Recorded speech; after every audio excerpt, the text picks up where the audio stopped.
Timeline, 5000 ans d'histoire, Richard Fremder.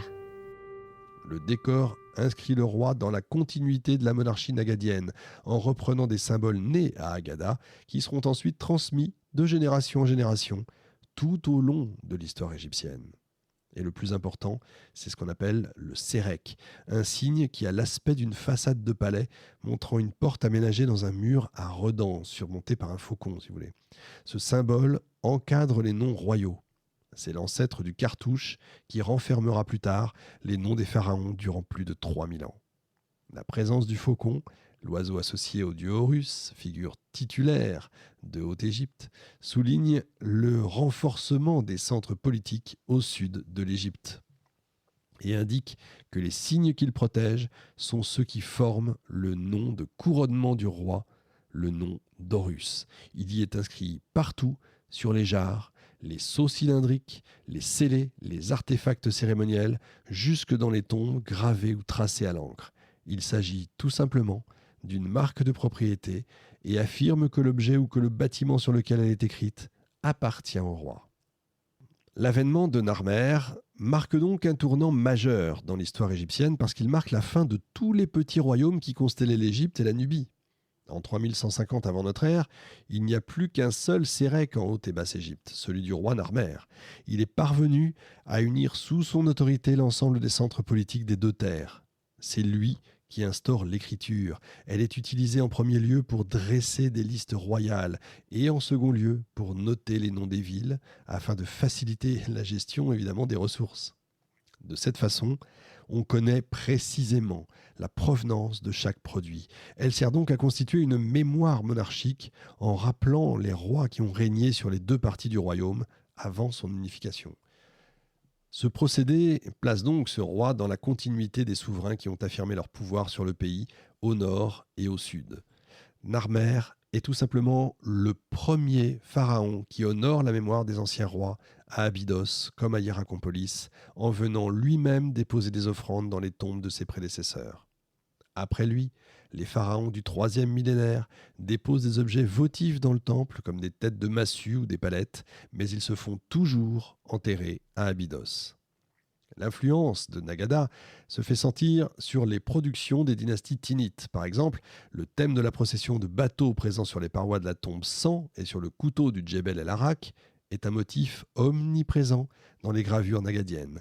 Il est ensuite repris par les premiers pharaons de l'Égypte unifiée et diffusé par l'intermédiaire d'une multitude de palettes. Le décor montre du bétail parqué à l'intérieur des bateaux, surmonté d'un faucon. Cette image est gravée là encore aux quatre coins de la savane qui borde la vallée du Nil, sur les masses rocheuses. Elle indique les parties de la savane dévolues au bétail royal, celles qui sont choisies par le pharaon pour faire paître ses troupeaux dans des espaces réservés. Il n'hésite pas à faire déplacer les bœufs et à les faire transporter par bateau jusqu'aux enclos qu'il a fait aménager. Le message est clair, le pharaon est le maître du pays entier, y compris des espaces inhabités. De même, les scènes de chasse et de mise à mort d'ennemis ont une connotation symbolique. Elles signifient tout simplement que le roi est le seul maître et qu'il est prêt à détruire tout ce qui serait susceptible de remettre en cause son autorité. Les animaux sauvages et les adversaires politiques connaîtront tous le même sort, la destruction. Cette image se retrouve dans le Sinaï et à Éléphantine, les frontières naturelles du royaume. Le pharaon s'approprie l'espace par la violence et s'érige en maître de la totalité du territoire, incluant les zones inhabitées que sont les marais, la savane et le désert. Elle propage un véritable message idéologique, un véritable projet politique. L'Égypte archaïque voit l'affirmation de la prédominance de Hiérakonpolis, d'où sont issus les célèbres rois Scorpion et Narmer Ménès. Deux dynasties naissent dans la capitale Tis, près d'Abydos. La période voit le développement de l'écriture, des artisanats, des arts, l'organisation de la religion, du fonctionnalisme, de l'économie. C'est une époque de grands travaux déjà, de conquête militaire et de consolidation de l'unité du pays. La préservation du corps des défunts est une priorité. Ils sont déposés dans des tombes construites à l'image de la maison et remplies de mobilier et de provisions. L'accès aux tombeaux et dissimulée, permettant aux sépultures de demeurer intactes, ou en tout cas en bon état. 2 monuments funéraires royaux apparaissent à Abydos, en Haute-Égypte, et à Memphis, sur le plateau de Saqqara. L'écriture fait son apparition sur des stèles de pierre, des seaux de jarre et des palettes de schiste. Les nécropoles retracent l'évolution de l'architecture funéraire. Elle débute avec une substructure creusée sous le niveau du sol, surmontée par une superstructure en forme de maison qu'on appelle un mastaba. Sous la première dynastie, elle devient une vaste fosse souterraine divisée en un nombre variable de pièces construites en briques. Le corps du défunt est déposé dans une chambre centrale, le matériel funéraire dans les autres. La tombe est ensuite recouverte d'un toit en bois avant que le puits d'accès ne soit obturé par des pierres. Le mastaba, rectangulaire et creux, est construit en briques et divisé en magasins contenant du matériel de moindre valeur. Les murs extérieurs atteignent près de 7 mètres de haut et sont décorés de panneaux peints. Il est entouré des tombes des serviteurs du défunt, sacrifiés pour servir leur maître dans l'au-delà. Une grande pièce, située sur le côté nord, abrite la barque qui sert à l'âme du défunt pour le voyage qu'il accomplit avec le dieu soleil. Un corridor relie le mastaba à la fosse, permettant de descendre le corps jusqu'à la chambre funéraire. Il est ensuite bouché. Des vases en albâtre et des céramiques contenant de la nourriture et des boissons pour les repas du défunt sont entreposés dans la tombe. Les armes, les outils et la vaisselle sont déposés en plus grande quantité dans le mastaba. Le royaume se renforce et accroît son influence au fil du temps. Les monuments funéraires sont de plus en plus grands. Un escalier est maintenant construit sur la face est et donne accès directement à la chambre funéraire plus profonde que celle des sépultures de la phase précédente. Pour empêcher les voleurs de pénétrer dans la sépulture, des dalles barrent l'escalier à intervalles réguliers. Au milieu de la première dynastie, des changements profonds apparaissent dans les conceptions architecturales. Les tombes des reines Ernit et Énésib représentent l'ultime étape avant la célèbre pyramide à degrés du pharaon Djéser. Le tumulus rectangulaire évolue en effet vers la pyramide à degrés et son plan est proche de celui de la pyramide de Saqqara. Le mastaba se remplit de pierres. Un escalier coudé débouche sur la face nord de la chambre souterraine. La tombe est maintenant creusée dans le roc. La chambre se transforme en appartement. Un cercueil de bois prend la place du lit et un repas est déposé près du cercueil. Le tombeau devient une véritable maison des morts. Au nord, les sacrifices humains prennent fin.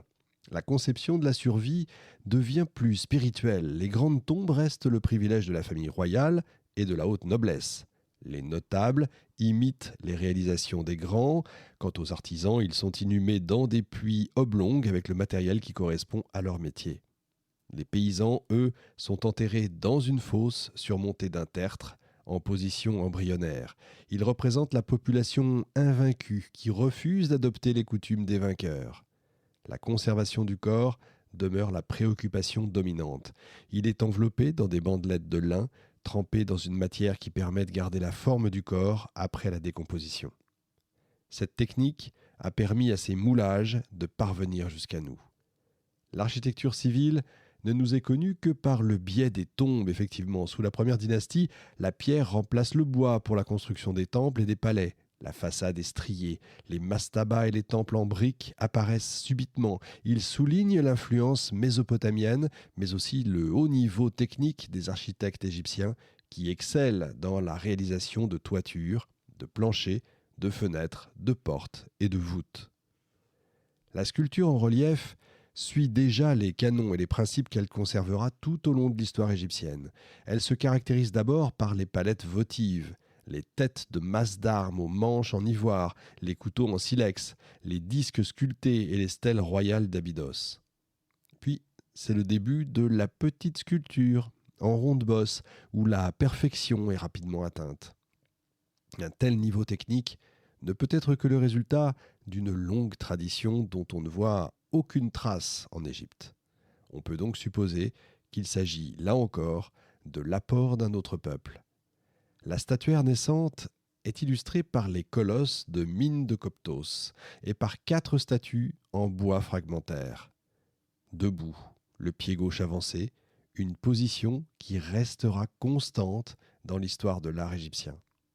La statuaire atteint son plus haut niveau esthétique et une complète maîtrise technique sous la 2e dynastie. La sculpture et l'architecture sont maintenant prêtes à produire les chefs-d'œuvre de l'époque suivante. Les stèles, les étiquettes, les sceaux et les marques de potier attestent que l'écriture est déjà évoluée. La céramique utilitaire témoigne de la haute maîtrise des artisans qui excellent également dans le travail du bois, du cuivre, du cuir, de l'os, de l'ivoire, la joaillerie et la décoration. L'agriculture, le commerce et la vie quotidienne témoignent maintenant d'un niveau de culture très élevé. L'Égypte devient la civilisation la plus ancienne et la plus évoluée après Sumer.